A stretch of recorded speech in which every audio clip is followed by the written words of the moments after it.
প্রথম আমাদের এই বৈঠকের ভিতর দিয়ে আমি এই ঘোষণা দিতে চাই যে বঙ্গবন্ধুর স্বপ্নের সোনার বাংলা আমাদের মাননীয় প্রধানমন্ত্রী জননেত্রী শেখ হাসিনা তিনি যেভাবে এগিয়ে নিয়ে গেছেন সেই তার এই লক্ষ্যকে পূরণ করার জন্য আমরা একটা স্মার্ট ভূমি ব্যবস্থাপনা দিতে চাই এবং আমাদের নতুন প্রজন্ম আমাদের যারা উত্তরসূরি তারা যাতে একটা সুন্দর ব্যবস্থাপনার ভিতর দিয়ে চলতে পারে, ভূমি ভোগ করতে পারে, সেদিকে লক্ষ্য রেখে আমরা কাজ করব। কাজের এই শুভ সূচনার ভিতর দিয়ে আপনাদের জুলাই থেকে আমাদের শুরু হচ্ছে, জুলাই থেকে যেটা শুরু হচ্ছে আপনারা থাকবেন, যেখানে যে জরিপগুলি হবে ওখানে গ্যাদারিং করে সেটা প্রচার দেওয়া। এবং আমরা চাই একটা ফ্রেশ এবং সুন্দর ভূমি ব্যবস্থাপনা নিয়ে আসতে, যে আমি বা আমার সচিব সহ আমরা মন্ত্রণালয় যেটা রয়েছে এবং আমরা চেষ্টা করছি একেবারে ডিসিএসি ল্যান্ড পর্যন্ত যাওয়ার। এবং আমার সেই বার্তাটাও আজকে থাকবে যে সকল পর্যায়ের কর্মকর্তা যারা রয়েছেন তাদের সিনসিয়ার এবং সৎ হয়ে চলতে হবে অন্তত ল্যান্ডের ক্ষেত্রে।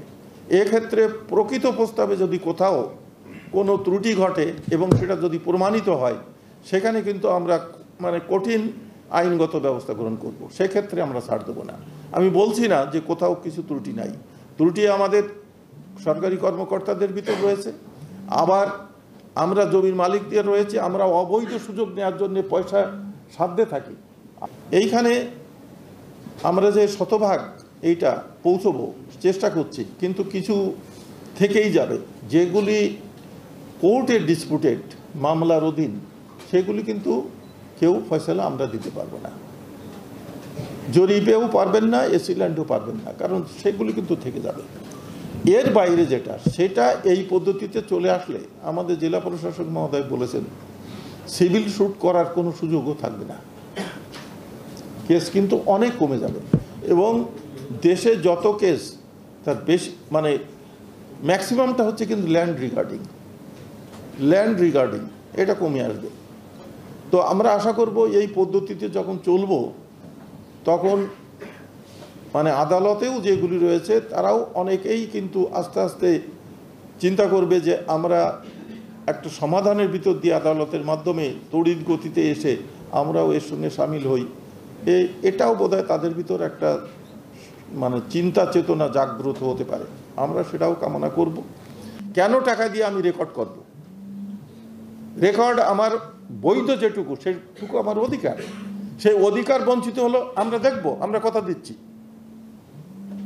কিন্তু কেউ কেউ গোপনে বনেরটাকে ফাঁকি দিয়ে আমার নামে রেকর্ড করে নেবে, টেকবে না তো, বন যখনই আসবে তখন টেকবে না, ওই টাকাটাও কিন্তু চলে যাবে।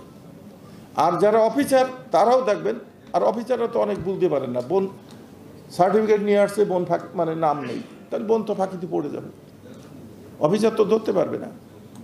এখানে সার্টিফিকেট যারা দেন, বিশেষ করে রেকর্ড এখন নতুন করে হচ্ছে, কিন্তু পুরনো যারা তাদের তো রেকর্ড নাই। তো আমাদের প্রতিনিধি যারা রয়েছেন ইউনিয়ন পরিষদ, মিউনিসিপ্যালিটি, সিটি কর্পোরেশন, এখানকার যারা দেন তারা এগুলি ভালো জেনে শুনে দেবেন। আপনাদের সার্টিফিকেট কারেক্ট হলে সেখানে যদি কোনো গাফিলতি হয়, কেউ যদি এটা পরিবর্তন করে, সেটা আমরা সেক্ষেত্রে সেই কর্মচারীদের ক্ষেত্রে আমরা দেখব। যে আমরা প্রাথমিক স্তরে কিছু কাজ নিয়েছি, যেটা আমাদের দক্ষিণ কোরিয়া তারা আমাদের সহযোগিতা করছেন এবং তারা তাদের দেশে এই কাজটিতে অনেক এগিয়ে গেছেন। সেই তাদের যে অভিজ্ঞতা রয়েছে এবং টেকনোলজি সেটাকে গ্রহণ করে আমরা এগোতে চাচ্ছি এবং আমরা একটা আপ টু ডেট স্মার্ট ভূমি ব্যবস্থাপনায় ডিজিটাল পদ্ধতিতে আনতে চাচ্ছি। এই ব্যবস্থাপনায় নিখুঁত হওয়ার সম্ভাবনা সবথেকে বেশি এই কারণে যে এটা কিন্তু একেবারে দ্রাঘিমাংশ অক্ষাংশ ধরে স্যাটেলাইটের মাধ্যমে এর যে মৌজার ম্যাপগুলি, যেটা সিএসএ ওখানে যাবে, সিএসএ মৌজার ম্যাপ যেটা সেটাকে নির্ণয় করে সেখানে খতিয়ানওয়ারি বিভিন্ন দাগের সীমানাগুলিও নির্ণয় করে সর্বশেষ অবস্থানে আরএসএ এসে কী দাঁড়াইছে সেইটাকে অবলম্বন করে তারপরে যারা এর অংশীদার তাদের ভিতর ভাগ বাটোয়ারা করা হবে। এবং ভাগ বাটোয়ারার ক্ষেত্রে সবথেকে যেটা আপডেটেড হচ্ছে সেটা হচ্ছে ওয়ান পার্সন ওয়ান খতিয়ান আর ওয়ান দাগ, এ কতটা এটাকে কলুষিত করবেন সেটা নির্ভর করবে যারা পার্টিসিপেন্ট, অর্থাৎ যারা ভোক্তা, যারা এর সত্ত্ব ভোগ করবেন, তারা যদি আন্তরিক হন তাহলে অফিসাররা কাজ করে যেতে পারবেন। দালালরা দালালি করেও পাশের থেকে কিছু করতে পারবে না।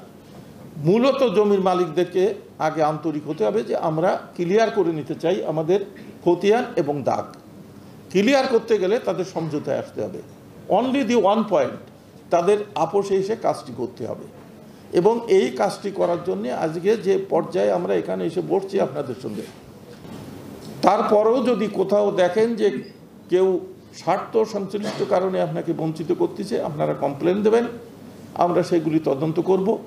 প্রাথমিক পর্যায়ে আপনারা ডিসি সাহেবকেই কেন্দ্র করে আপনারা কাজ করার চেষ্টা করবেন, কারণ তিনি এখানে বলেছেন, আমরাও সেটা বিশ্বাস করি ডিসি সাহেবরাই এর সমাধান দিতে পারবেন। তো আমি আশা করব সেই পর্যায়ে আমাদের এটা সমাধান হবে। তারপরেও সর্বোপরি আমরা থাকব।